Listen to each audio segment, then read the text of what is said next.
Знае се от време старо, няма коте си мешаро. Ала тук така се случи.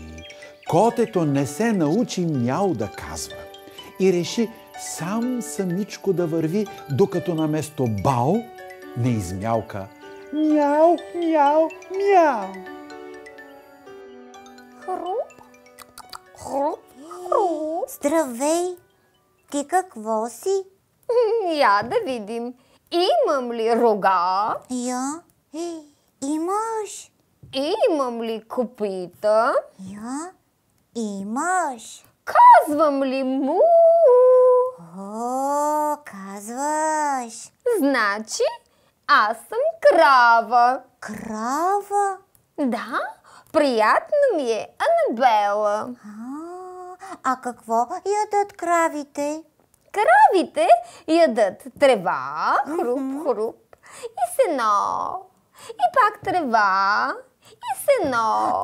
Ако аз ям трева и сено, и пак трева и сено, ще се науча ли да казвам това, което го казват кравите? Му! Да.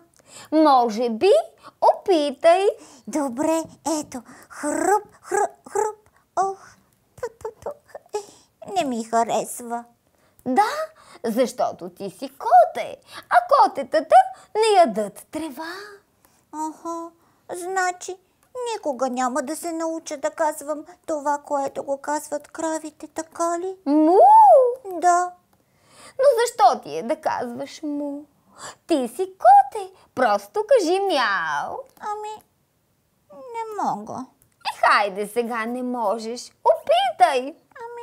Ето. Бу! Моля? Бу, бу, бу! Ама че работа.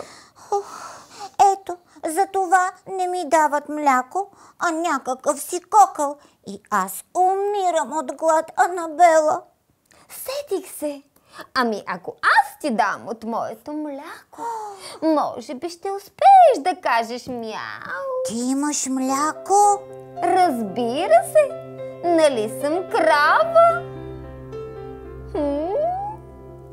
Всякоя добричка крава на зелената морава хрупа си тревица.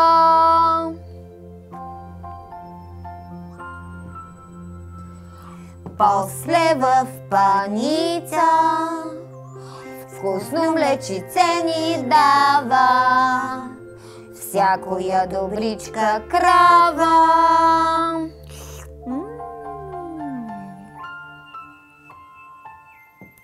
Ето, заповядай. Иха, мляко за мен. Иха. Му? Много е вкусно. Истинска храна за малки котета. Чудесно!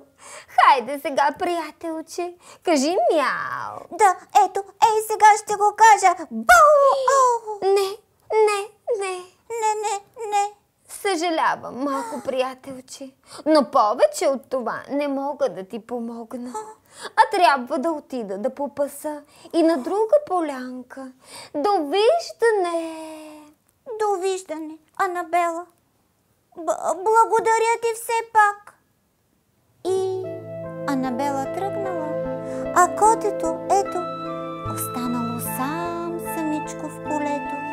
Плаче, подсмърча и се чуди и мае как да се отучи